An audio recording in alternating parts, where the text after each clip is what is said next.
Welcome to Q&A with Esther, and today I have a question from Nawiri. Oh, that's such a nice name. Wow. What does a mother with cracked nipples do to ease the pain? I am in such pain that when my baby wakes up to feed, I also start crying. I'm so sorry, Nawiri. Anyway, let's talk about that. Now, usually after delivery, your baby, of course, will need to feed. How you latch on the baby, that means how the baby is able to hold the breast, is key to you having a comfortable latch so that you don't feel pain. So the cracked nipples are caused when the baby just takes the nipple, looking at this breast, just takes the nipple. Because when they take the nipple, then number one, their gums are against that part of the nipple. And then number two, they have to use so much effort to get milk out because they are using all the energy to draw milk out, because it's simply like trying to draw milk from a straw that's not working well. So they use more effort and that cracks the skin. So what you do need to do is to get a deeper latch. What that means is that if your baby is coming onto the breast, instead of just holding this nipple, they hold the nipple and most of the areola. I like to use this breast because sometimes as mamas we have a bigger areola, and so you have to ensure that the baby takes all the bottom half of the of your areola, so the bottom half, the nipple, and so you might see a bit of space up here. So our aim is to get this baby to get most of the areola inside the mouth so that the nipple goes deeper towards the back of the baby's mouth and away from the baby's gums, and that helps it to be more comfortable and the cracking will stop. So how do you achieve this? What you do is, number one, ensure that you are well positioned when breastfeeding the baby. So you're seated up straight, you sit up straight.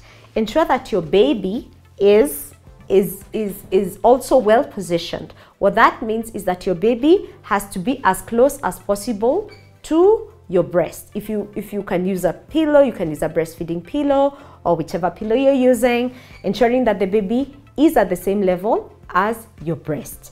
The second thing is that your baby has to face their food.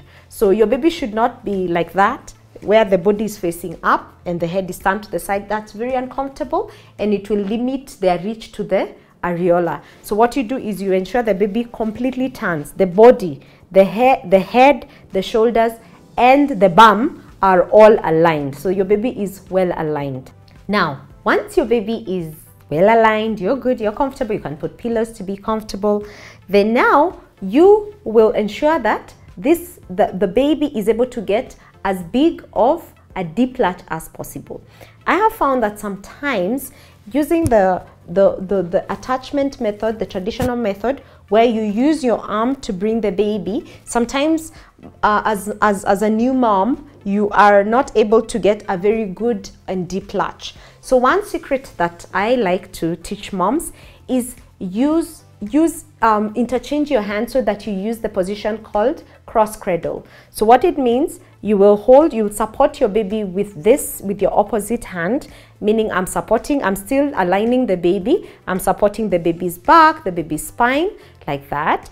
And then I will shift myself a bit so that you can see. And then I will support the breast with the hand that is usually the one holding the baby. And then I will come and I will form a nice sandwich. A sandwich, see, like when you eat a sandwich. So I'll form a nice sandwich with my hand, so that the breast, and the nipple and the areola kind of protrudes forward to make it easy for the baby to hold. When you do that, ensure that maybe you can even massage your breast a little so that your breast is really nice and soft before you offer the baby.